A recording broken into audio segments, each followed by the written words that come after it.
Ni hao, seja muito bem-vindo para mais uma aula de mandarim. Meu nome é Lin Ken, eu estou aqui para decifrar mandarim para você.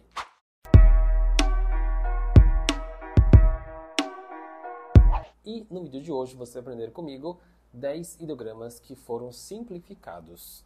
Obviamente existem mais do que 10, só que hoje eu selecionei 10 específicos para te mostrar, se você nunca viu, essa mudança de versão de chinês. E antes de mais nada, você deve perguntar assim, pô, Lin, mas qual é a história por trás disso, né? Por que existe o chinês simplificado? E na real é que existiu apenas uma versão de mandarim chamado de chinês tradicional.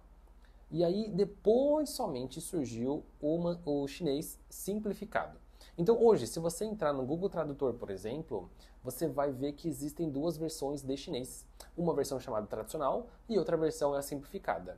A versão tradicional, na verdade, ela não se chamava tradicional, ela não tinha nome, né?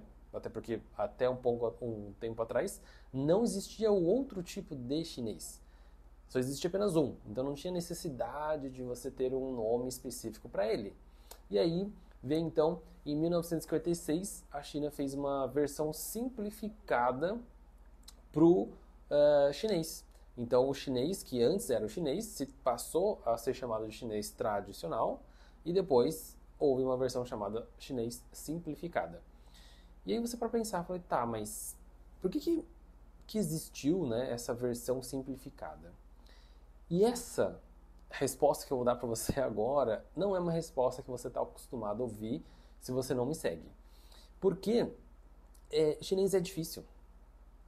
Tá? Chinês ele é complicado. A escrita chinesa é a parte mais difícil, assim podemos dizer, do idioma. É um dos. Né? E por esse motivo, os próprios nativos chineses, as crianças chinesas, elas estavam tendo dificuldade de conseguir memorizar os ideogramas ou de ler e escrever os ideogramas.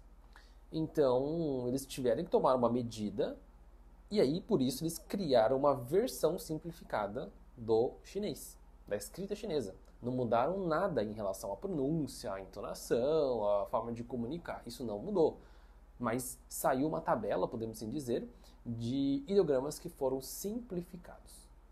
Então, como o nome já diz, ele possui menos traço. Ele se tornou uma escrita um pouco mais simples, tá? Entretanto, não são todos os ideogramas que foram simplificados. Era apenas uma pequena parte deles, que são os mais frequentes, tá bom?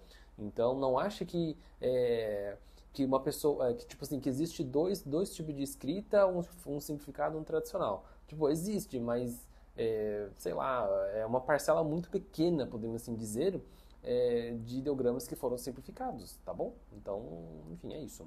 Então, hoje você não vai ouvir muita gente falar, muitos professores, influencers desse universo mandarim ali, dizer para você, que porque mandarim ele é fácil, né? Mandarim ele não é fácil, mandarim ele é difícil de fato. E por esse motivo existiu então uma necessidade de simplificá-los na parte da escrita, tá bom? E aí em 1956, o governo chinês foi lá e criou uma nova ortografia e criou então o chinês simplificados, tá? Então assim, foi uma lista inicialmente, né, de 2.238 ideogramas que foram simplificados. Quantos ideogramas tem no total? Cara, eu vou dizer para você que tem mais de 50 mil ideogramas, tá? Então dessas 50 mil, apenas 2.200 foram ali simplificados. Então, como eu disse, é uma pequena parcela, tá, de ideogramas que foi simplificado. Geralmente os mais usuais, tá bom? E hoje, atualmente, existem duas versões, que é o tradicional e o simplificado.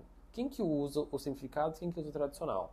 O simplificado é utilizado pela China, né, pela Singapura, pela Malásia, essas pessoas que falam mandarim, né, acabam aderiram essa ortografia.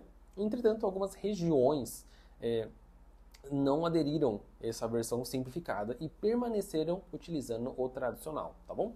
Quais são essas regiões? Taiwan, Hong Kong e Macau, tá? Então essas três regiões aqui, eles continuam utilizando o tradicional até hoje. Por isso que quando você entra no Google Tradutor, por exemplo, vai estar lá essas duas versões. Por quê? Se você for para alguma dessas regiões, por exemplo, você vai ver as placas da rua, menu do restaurante, os livros, notícia, tudo em tradicional. Tá bom? Então você tem que ter os dois aí, dependendo do lugar que você vai, tá bom? Bom, dito isso, vamos mostrar para você algumas ideogramas aqui, tá? Então, do lado de cá, né, vai ser o tradicional e do lado de cá vai ser o simplificado, tá? Então, o primeiro ideograma aqui é o clássico aqui, que muita gente gosta desse ideograma, inclusive muita gente tatua esse ideograma, né? É o ideograma do amor, né? A leitura dele em mandarim é ai, ai, tá? E você percebe que existem essas duas versões, elas são semelhantes, né, podemos assim dizer, porém o tradicional ele tem um traço maior, existe algo aqui dentro, né? Esse pedacinho aqui, ó, que não tem aqui, né? Ficou um pouquinho diferente ali, tá?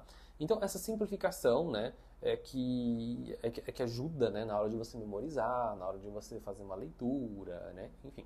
Então esse aqui, os dois significam amor, tá? Só que um é tradicional, outro simplificado, beleza? Vamos para o próximo então, né? Esse é o primeiro da lista dos 10. O próximo é esse daqui, ó. É a palavra Kuo. Kuo significa reino, tá? Inicialmente significa reino, mas hoje a gente pode pensar ele como sendo país também. Por isso que a gente chama de Zhongguo, que é China.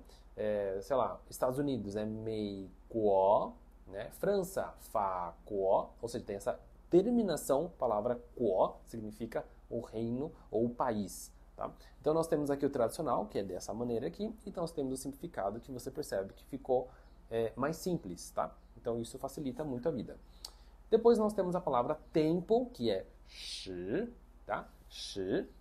E você tem aqui o tradicional e o simplificado, sumindo, né? Tirando essa parte de cima aqui, né? Antes tinha aqui, né? Tirou, né? Ficou só essa parte aqui e eles esticaram um pouco mais, tá bom? Então esse daqui é o shi, tanto em tradicional quanto em simplificado. E depois nós temos a palavra longo, né? Ou a palavra, ele pode significar crescer também, tá? Mas a leitura dele é chang, e aí você tem ele no tradicional e no simplificado, tá? Depois nós temos o dragão, né? Esse aqui é um ideograma que eu gosto muito, né? Ele é bem bonito, né? Podemos assim dizer. A leitura dele é long.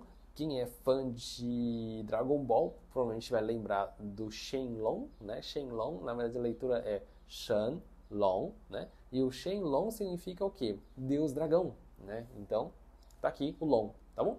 E esse daqui é o tradicional e esse daqui é o simplificado, tá bom? Ficou bem diferente esse aqui, né? Confesso que para quem não conhece, né, os dois aqui, eu só conhecia só o significado, provavelmente vai estranhar um pouco o tradicional, do tão diferente que ele está.